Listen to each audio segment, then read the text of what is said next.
नमो अरिहन्तां नमो सिताडं नमो आयरियाडं नमो अचायाणं सर्वलोकेशं मोक्षमार्गस्य नेतारं कर्मभूतकं ज्ञातारं विश्वतत्त्वानं वन्दे तद्गुरुन्। कल हमने इंद्रियों के प्रकरण में 4 चीजों पर थोड़ी चर्चा की थी, और वो 4 चीजें कौन कौन सी थी? लब्धि, उपयोग, द्रव्येंद्री और उसके उपकरण। और इसकी एक प्रायोरिटी भी हम लोगों ने समझने की कोशिश की थी। एक होती ज्ञानी की प्रायोरिटी जो ऊपर से नीचे की तरफ आती है, और एक मोही की प्रायोरिटी है जो नीचे से ऊपर की तरफ जाती है। ये बात ख्याल में आई? ज्ञानी की प्रायोरिटी में लब्धि इंपॉर्टेंट है, और उन्हें भरोसा रहता है कि अगर लब्धि में प्रॉपर वस्तु जा रही है तो उपयोग में प्रॉपर आएगी ही आएगी। हुआ माँ हशे तो हवाड़ा माँ आवश्य। इसीलिए वो पहले नंबर लब्धि पर विचार करते हैं, दूसरी बात उपयोग पर विचार करते हैं। उपयोग और शरीर में से अगर उन्हें सिलेक्शन करना पड़े तो उपयोग बिगड़े वो उन्हें स्वीकार नहीं, शरीर बिगड़े तो चलेगा। और जब तीसरे और चौथे में सिलेक्शन होता है कि एक तरफ शरीर है और दूसरी तरफ उपकरण है, तो उपकरणों को छोड़कर उपकरणों की सुरक्षा का विचार करके धर्म का विचार करते हैं, फिर शरीर को हटकर उपयोग का विचार करते हैं, और उपयोग भी क्षणिक है ये जानकर सनातन आत्मा का विचार करते हैं। ऐसी प्रायोरिटी ज्ञानी की रहती है। और मोही जीव की प्रायोरिटी कैसी है? बोले मोही जीव की प्रायोरिटी में सबसे ज्यादा मुख्यता उपकरणों मतलब बाहरी चीजों की होती, उससे थोड़ा बहुत हटता है तो शरीर पर ध्यान जाता है, उससे भी हट जाए थोड़ा बहुत तो फिर बाद में उपयोग की बात आती है, शुभ परिणाम रखो, ना ऐसे करो ना वैसे करो। उससे भी थर्ड क्लास, आत्मा को तो कुछ गिनता ही नहीं। ये जो उल्टी गंगा बहाने का प्रयास है मोही जीव का, इस दुष्प्रयास के कारण ही वो मोही कभी सुखी नहीं हो पाता, वो कभी भी आनंदित नहीं हो पाता। ये चीज कल हमने समझने की कोशिश की थी। बराबर? इस विषय में किसी को शंका हो तो पूछिएगा। मैं पुनः कहता हूँ, इस विषय में मुझे कोई आगम का आधार नहीं, लेकिन मैं ये बात तर्क और युक्ति से कह रहा हूँ। इसमें मुझे कोई आगम विरुद्ध भी प्रतीत नहीं होता, इसीलिए कह रहा हूँ। फिर भी अगर किसी के पास में कोई उचित तर्क या आगम प्रमाण हो तो चर्चा हम कर सकते हैं और इसे सुधार भी सकते हैं। दोनों बातों के लिए हम तैयार हैं। बराबर? देखिए, अपन अब थोड़ी चर्चा को आगे बढ़ाते हैं, और यहाँ से जो हटकर, इंद्रियों से हटकर अगर हम जाएं तो जो है चर्चा में उस पर थोड़ा बढ़ते हैं। ये देखिए, अब ये तो द्रव्येंद्रिय और क्या कहते हैं उस संबंधी चर्चा हुई थी। 19 और 20 नंबर के जो सूत्र हैं ये बड़े सरल से हैं और इंद्रियों के ही अनुसंधान में हैं, इसीलिए ये चीज आपको बड़ी आसानी से समझ में आ जाएगी, ऐसा मुझे भरोसा है, क्योंकि हमें ऑलमोस्ट ये सारी चीजें आती हैं। देखिए, 5 प्रकार की, इसके पहले रिवीजन के रूप में एक बात पूछी जा सकती है, पूछना ही चाहिए कि इंद्रियां किसे कहते हैं? कौन उत्तर देगा? इंद्रियां की परिभाषा क्या बताई थी? सरल भाषा में बोलो, इंद्रियां किसे कहते हैं? शरीर के जो चिन्ह आत्मा का हेलो। ज्ञान कराने में सहायक होते हैं उन्हें इंद्रिय कहते हैं। क्लियर? फिर से हमने क्या समझा, बहुत कल ही चर्चा में, इंद्रियों की चर्चा में हमने इस बात को ली थी कि शरीर के जो चिन्ह, बार बार ये बात कह रहे थे कि इंद्रियां हैं शरीर की, लेकिन शरीर का ज्ञान नहीं कराती। हम ये नहीं कहते ये पांचेंद्रिय शरीर है, हम ये कहते कि पंचेंद्रिय जीव है। कीड़ी 3 इंद्रिय जीव है, ये 1 इंद्रिय जीव है। यानी हम जो भी कहते हैं वो फोकस जीव पर करते हैं। किस पर करते हैं? जीव पर। इसीलिए जो इंद्रियां हैं, ये इंद्रियां शरीर का अंश होने पर भी ज्ञान आत्मा का कराती हैं, आत्मा की दशा का, आत्मा के विकास को बताती हैं कि आत्मा, ये जीव कर्म के उदय में संयोग आदि के रूप में इसके क्षयोपशम का कैसा डेवलपमेंट हुआ है। द डेवलपमेंट ऑफ सॉल, जीव के ज्ञान का, क्षयोपशम का जो विकास हुआ है, उसको बताने वाली ये इंद्रियां होती हैं।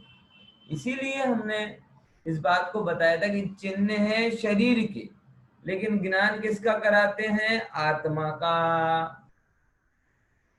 बराबर? ये बात को ध्यान रखना है ना। अब अभी परिभाषा याद हो गई। अभी बोलेगा कौन? बोलेगा जरा बताओ, ट्राई करके देखो कौन बोलेगा अभी। इंद्रियां किसे कहते हैं? बोलो जल्पा भाभी। શરીરના જે ચિહ્નો જે આત્માનું જ્ઞાન કરવામાં સહાયક થાય તેને ઇન્દ્રિયો કહેવાય। बहुत सरस। थोड़ा सा वो रिवाइज के रूप में पूछ रहा हूँ, अच्छा रहेगा कि आत्म शरीर के चिन्हों का इंद्रियों अवयव ज्ञान कराते हैं, मगर ये जीव को इंद्रियों से जानने की जरूरत क्या है? कौन उत्तर देगा इसका? मैंने 2 बहुत कारण बोले थे, वो अगर आप लोग बताएंगे तो बहुत अच्छा लगेगा मुझे। बताइए किन 2 कारणों से? एक बेसिक, वैसे तो बहुत सारे कारण हैं कि ये जीव, इंद्रियां जीव का ज्ञान कराती हैं, तो क्या फायदा है? बोलिए दिनेश भाई। सबसे पहले दिनेश भाई ने हाथ उठाया था। बोलिए दिनेश भाई, अनम्यूट कर दीजिए, अनम्यूट करके बोलिए।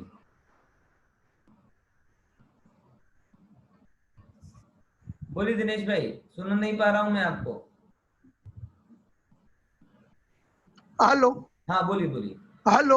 हाँ बोलिए, हाँ, सुनाई दे रहा है। एक तो अहिंसाની પ્રાયોરિટી માટે, अहिंसा के पालन के लिए, वेरी गुड। और दूसरा सम्यक्त्वની પાત્રતા માટે। બહુ સરસ।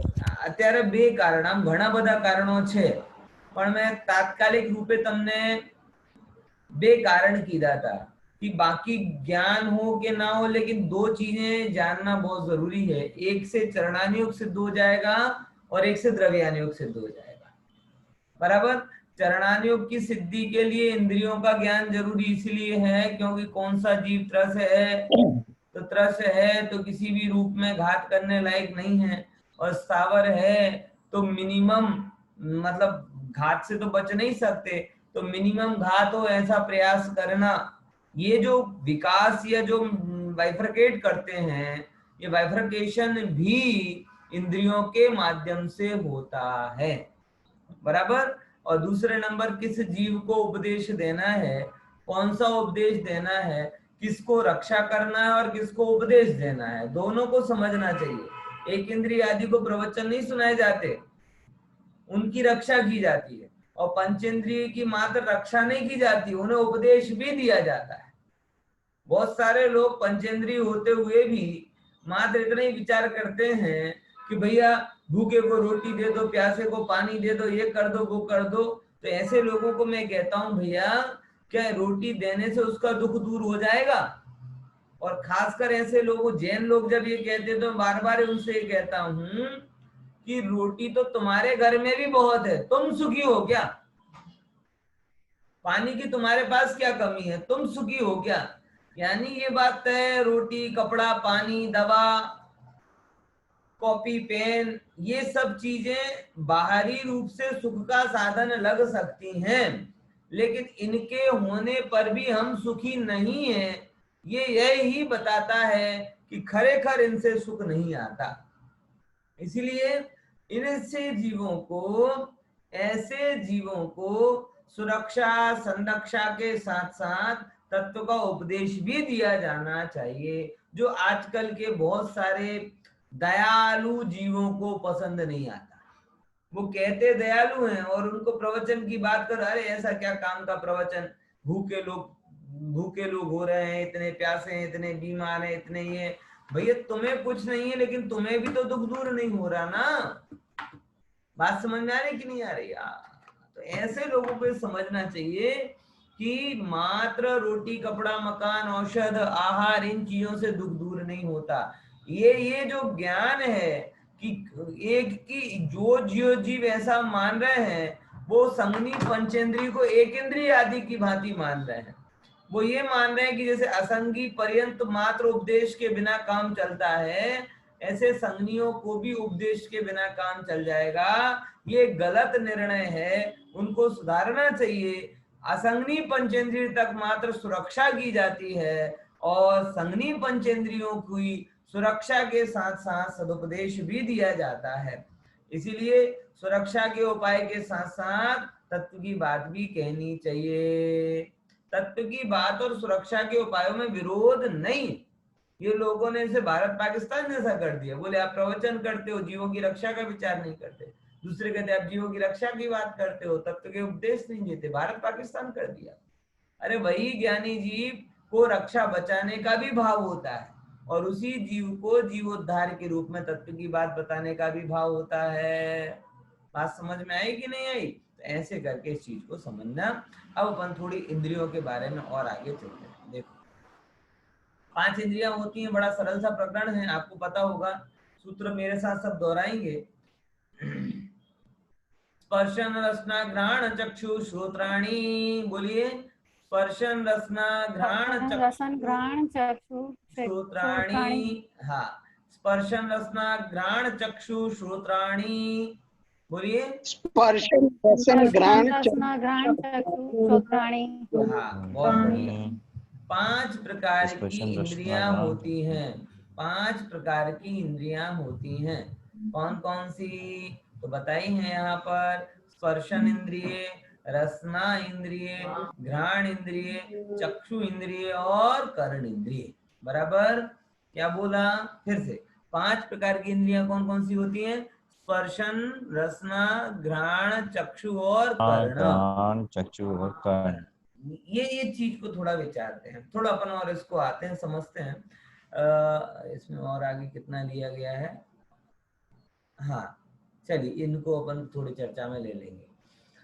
ये तो 5 इंद्रियों के नाम हुए।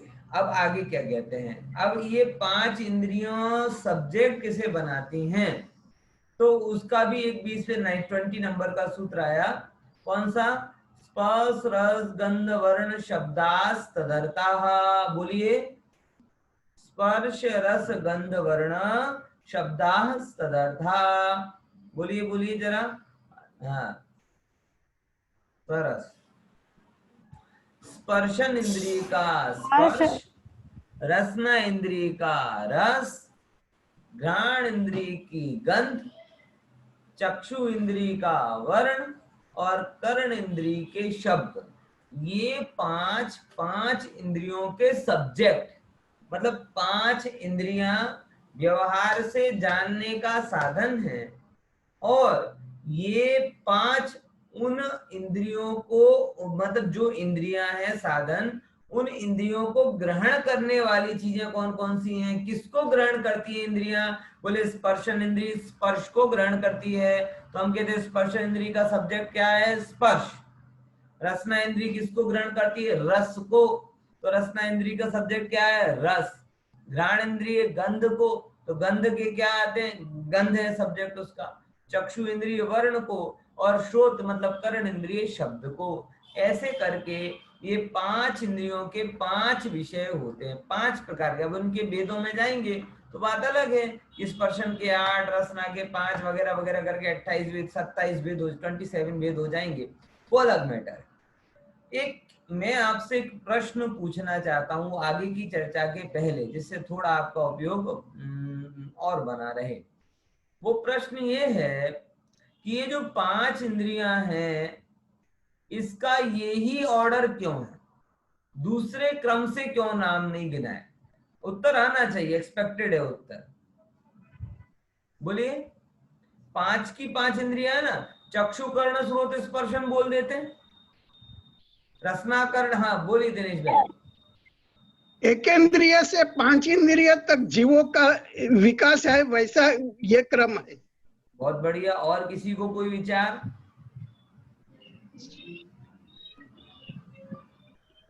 देखिए, बहुत सारी जो बात आपने कही ना, ये मेन बात यही है। आचार्यों ने जो 5 इंद्रियों के नाम की व्यवस्था की है, वो 5 इंद्रियों के नाम की व्यवस्था में उन इंद्रियों के विकास का क्रम भी आ जाता है।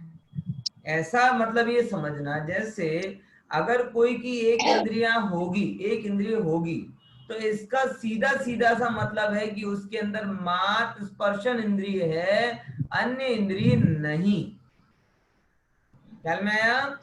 रसना इंद्रिय है, अगर किसी को 2 इंद्रिय है, मतलब रसना इंद्रिय वाला है, तो वो स्पष्ट रूप से क्या होगा, 2 इंद्रिय होगा। और 2 इंद्रिय होगा, इसका यही मतलब है कि उसके अंदर 2 इंद्रियां हैं। और वो 2 इंद्रियां मतलब कौन कौन सी 2 इंद्रियां हैं? स्पर्शन और रसना ही है, ही शब्द बोल रहा हूं। ऑप्शन नहीं है कि स्पर्शन और घ्राण हो जाए, स्पर्शन और चक्षु हो जाए, स्पर्शन और कर्ण हो जाए, ऐसा नहीं है। यानी अगर जीव का डेवलपमेंट होगा तो इसी ऑर्डर में होगा कि एक इंद्रिय होगी तो स्पर्शन ही होगी, 2 इंद्रिय होगा तो स्पर्शन रसना ही होगा, 3 इंद्रिय होंगी तो स्पर्शन रसना घ्राण ही होगी, कोई दूसरा कॉम्बिनेशन नहीं बन सकता। जैसे अपन ने शरीर में कॉम्बिनेशन बनाया था कि 4 शरीर इसके ये हो जाते हैं, 3 वो हो जाते हैं, तो कोई आगे का भावों में कॉम्बिनेशन बनाए थे, इसके कॉम्बिनेशन नहीं बनेंगे। इसका एक ही नियम चलेगा, स्पर्शन है तो एक इंद्रिय है तो एक, और पंचेंद्रिय है तो स्पर्शन से लेकर कर्ण तक पांचों की पांचों, 4 इंद्रिय है तो स्पर्शन से लेकर चक्षु तक चारों की चारों, 3 इंद्रिय है तो स्पर्शन से लेकर घ्राण तक, और 2 इंद्रिय है तो स्पर्शन और रसना। इसके अलावा कोई दूसरा अन्य ऑप्शन बन नहीं सकता। बराबर। इसीलिए आचार्यों ने इसे इसी क्रम में बताया है। बराबर। अतः हम बच्चों को भी यही सिखाते हैं, स्पर्शन, रसना, घ्राण, चक्षु, कर्ण, मतलब इसको इसी क्रम से बताना, ऊपर से लेकर नीचे से लेकर ऊपर तक, और कोई क्रम उसका नहीं बन सकता। ख्याल में? और बड़े आनंद की बात यह है कि ये जो 5 इंद्रियां हैं, ये 5 इंद्रियां अपने जिनागम में बताई हैं, और आज विज्ञान भी इन्हें समझ रहा है, और लगभग लगभग सब धर्म और दर्शनों ने इन 5 इंद्रियों के रूप में ही सबको 5 सेंस ऑर्गन, आप अगर किसी साइंस की किताब में पढ़ लेंगे, चाहे जैन धर्म में पढ़ लेंगे, लगभग लगभग बाहरी स्ट्रक्चर की बजाय आपको समान जानकारी मिलेगी, बल्कि जैन धर्म में ज्यादा जानकारी मिलेगी। बात समझ में आई? लेकिन एक अंतर जो आपको साइंस की किताबों में और जैन धर्म की किताबों में दिखाई देगा, वो अंतर क्या है, वो अगर कोई बताए तो मुझे बड़ा आनंद होगा। कि साइंस में भी आप, जैसे वैदिक का लेसन पढ़ रहा था अवर बॉडी, उसमें भी 5 सेंसेस की बात आई, 3rd क्लास में है। बराबर, हाँ 3rd क्लास में है, उसमें 5 सेंसेस की बात आई, तो साइंस में भी बताई जाती हैं और अपने जैन धर्म में भी बताई जाती हैं 5 सेंस ऑर्गन। तो इन दोनों के बीच में फंडामेंटल डिफरेंस क्या है? अगर आप साइंस की किताब से ही लेसन पढ़ के आए और तत्वार्थ सूत्र से लेसन पढ़ के आए, तो सीखने में फंडामेंटली डिफरेंस क्या आएगा? कौन बताएगा? कोशिश करके देखो, बड़ा इतना कठिन नहीं है, आप सोचोगे तो उत्तर आएगा। है कीर्ति भाभी, बोलो क्या कहना है? યાદ નથી સાયન્સ નું યાદ નથી સાયન્સ નું યાદ નથી? સાયન્સ અરે જે તમે પંડિતજી એક લોજિક હા એક બોલો લોજિક વાપરીને આન્સર આપું તમને. બોલો બોલો, લોજિક થી જ મને ગમે. એટલે લોજિકલી કદાચ એવું હોઈ શકે કે સાયન્સમાં જે પ્રમાણે સેન્સ ઓર્ગન્સ યુઝ થાય છે એ બોડીને ડિફાઇન કરવા માટે થતી હોય છે, બોડી આઈડેન્ટિફાઈ કરવા માટે થતી હોય છે, જ્યારે તત્વાર્થ સૂત્ર પ્રમાણે આ 5 ઇન્દ્રિયોનો ઉપયોગ આપણે આત્માને ઓળખવા માટે કરતા હોઈએ છીએ. બહુ સરસ વાત કરી. ત્યાંથી જ ડિફરન્સ, બહુ સારી વાત કરી. એ લોકો તો આત્માને માનતા જ નથી, બરાબર, અને આપણે લોકો આત્માને માનવા માટે આ બધું કરી રહ્યા છીએ. બરાબર, બોલો और બીજું સ્વીટી બેન બોલો. ભણાવો છો છોકરાઓને સાયન્સ ની, અગર જો પાઠશાલામાં, તો એ કહે કે અમે તો સ્કૂલની ચોપડીમાં પણ ભણીએ છીએ આજ વસ્તુ, તો આમાં શું ફેર પડી જાય? જો બહુ એ સમજો મુદ્દાની વાત કેવું છે, કંઈક બોલો બોલો સ્વીટી. ના બસ એ જ મુખ્ય એ જ કે એમાં આત્માનો આપણે જે પાંચ ઇન્દ્રિયોનો જે ઉપયોગ કરવાનો છે આત્મા માટે કરવાનો છે, અને જે ભણાવે છે સરસ સરસ વસ્તુ.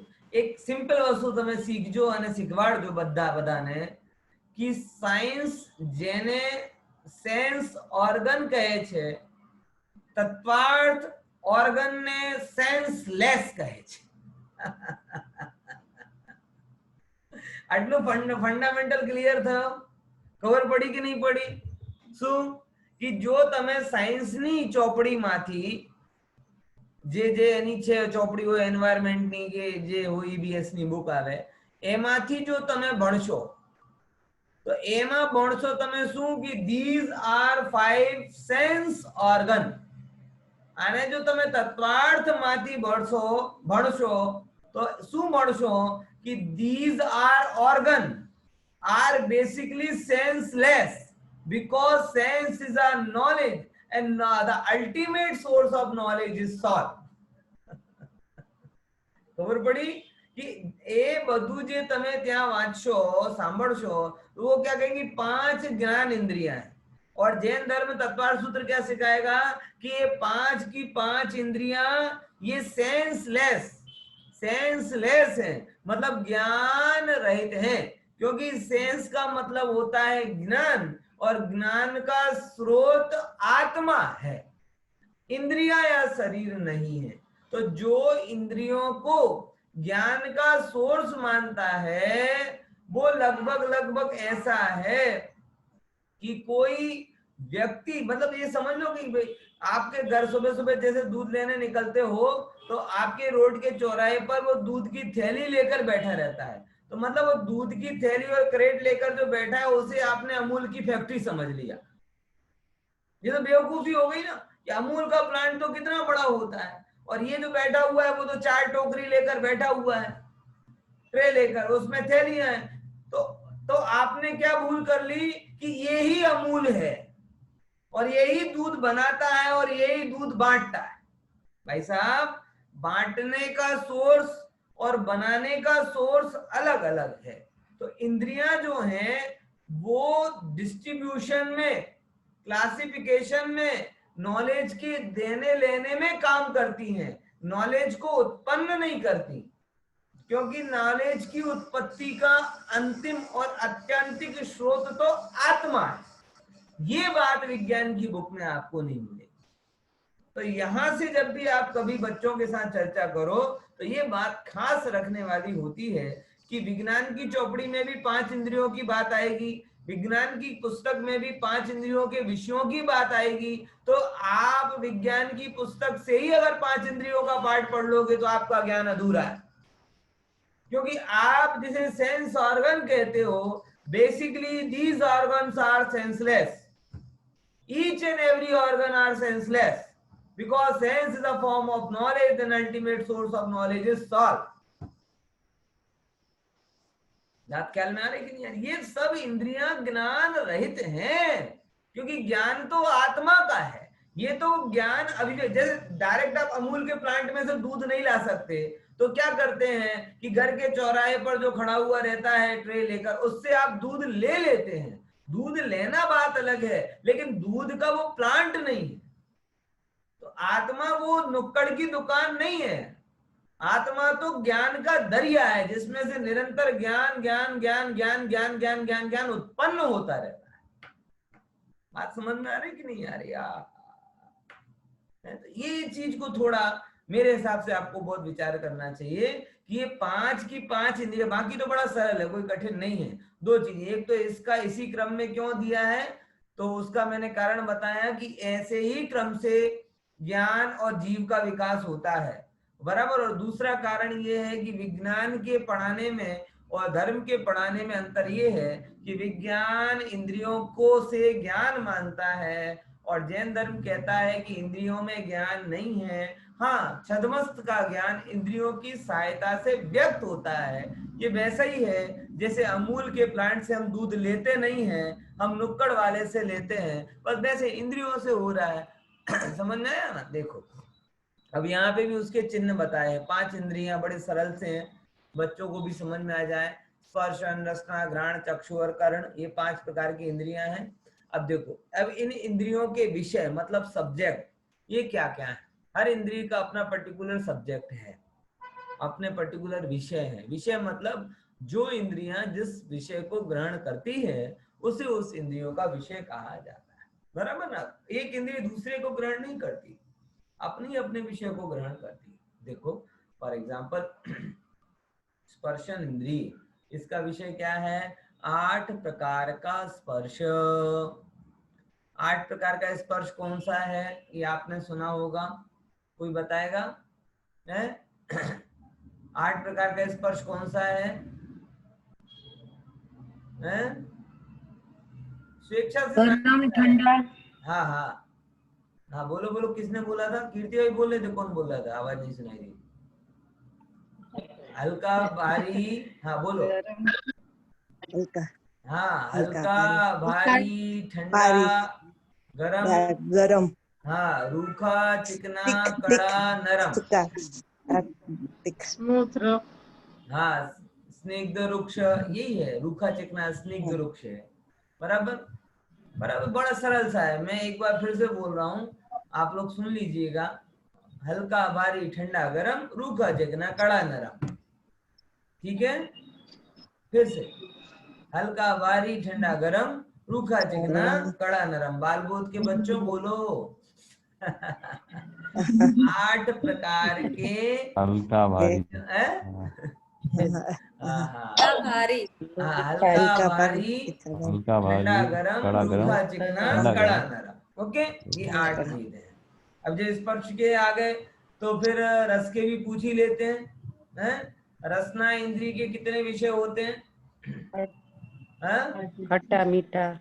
हाँ, वेरी गुड। कौन बोल रहा है? हाँ जी, खट्टा मीठा तीखा, हाँ, खट्टा, मीठा, कड़वा, कषायला, चरपा, तूरा, कड़वा, हाँ, तूरा, बराबर। कड़वा, तूरा जे कषायला છે ને તોરો, तीखू जे तोर, हाँ, चरपरा हो गया। देखो ये 5 जो सामान्य है, बाकी तो विषय का मतलब सीधा सीधा है। जो इंद्रिय जिस पदार्थ को ग्रहण करती है वो उसका विषय है। क्लियर? थोड़ा जल्दी जल्दी में, बाकी आप लोग तैयार कर लेना इस विषय को। मैं बहुत ज्यादा इसमें समय ही लगाना चाहता है ना। देखो आगे फिर क्या कहते हैं, ये 5 रसना के हो गए। फिर घ्राण के 2 भेद हो जाते हैं। कौन कौन से? 2 प्रकार की गंध है, स्मेल नड और सुगंध और दुर्गंध। 2 प्रकार की गंध क्या हुई? सुगंध और दुर्गंध। इसमें मेरा एक बार एक प्रश्न होता है कि 5 प्रकार के विषयों में ये जो घ्राण का जो क्लासिफिकेशन किया है ये थोड़ा अलग टाइप से किया है। अलग टाइप से किया मतलब समझ रहे ना? बाकी जो क्लासिफिकेशन है विषयों के वो उस पदार्थ पर आधारित है, लेकिन ये जो गंध का जो विभाजन किया ये आप पर आधारित है, ये लेने वाले पर आधारित। देखो ऐसे समझना, विष्टा की आपको दुर्गंध लगती है लेकिन शुगर को वो क्या लगेगी? सुगंध लगेगी। प्याज और क्या कहते हैं लहसुन वगैरह की स्मेल आपके बाजू में भी किसी को आ जाए तो आपको लगता है कि कहां से स्लॉटर हाउस में हम आ गए। और उसी के रसिक कितने लोग होते हैं, बहुत सारे, कि जो उनको खाने में वो ना मिले तो कुछ समझ में नहीं आवे। ऐसे बहुत सारे लोग हैं, धिक्कार है उन पर। आज ही मैं ये बात इसलिए बोला, मैंने अभी थोड़ी देर पहले एक ग्रुप में एक वीडियो भी रखा है कि जो ये मानते हैं कि ये आलू प्याज नहीं खाना ये मात्र जैनों की बात है, ऐसा नहीं है। उसमें जैनों में नहीं, हिंदू वैष्णव में नहीं, ग्रीक में, रूस में, क्या कहते हैं रोमन में, इजिप्ट में, सब जगह इस चीज का एंशिएंट कल्चर में निषिद्ध है। तो आप उस वीडियो को एक जानकारी के एंगल से पढ़ सुनना।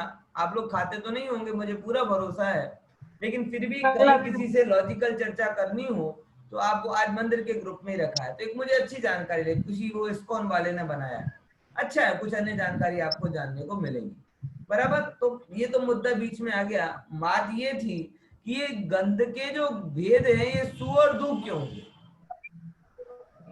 रस जो है ना वो कभी सुरस और दुरस नहीं बोला, सुस्पर्श और दुस्पर्श नहीं बोला, स्वरूप और कुरूप नहीं बोला, तो गंध में सु और दू कहां से आ गए हैं? गंध के क्या कोई ऑब्जेक्टिव गुण नहीं होते? गंध के क्या भेद नहीं होते? अरे भाई साहब बहुत प्रकार के भेद होते हैं। आप कभी किसी परफ्यूम की दुकान पे जाओगे तो आपको पता चलेगा कि वो कितने कितने प्रकार का परफ्यूम आपको सुनाएगा, है ना? तो ये मतलब ये बात तो अपने को तय हो जाती है कि भेद बहुत सारे हैं, लेकिन दो बातें कि गंध के भेद मुख्यतया रस का अनुसरण करते हैं। क्या बोला? क्या बोला? मेरी बात समझना, गंध का भेद रस का अनुसरण करता है। जैसे आम मीठा है तो उसकी गंध भी कैसी होगी? मीठी लगेगी आपको। आम खट्टा है तो उसकी गंध भी कैसी लगेगी? खट्टी जैसी लगेगी। इसीलिए उसको अलग से बताने की जरूरत नहीं पड़ी।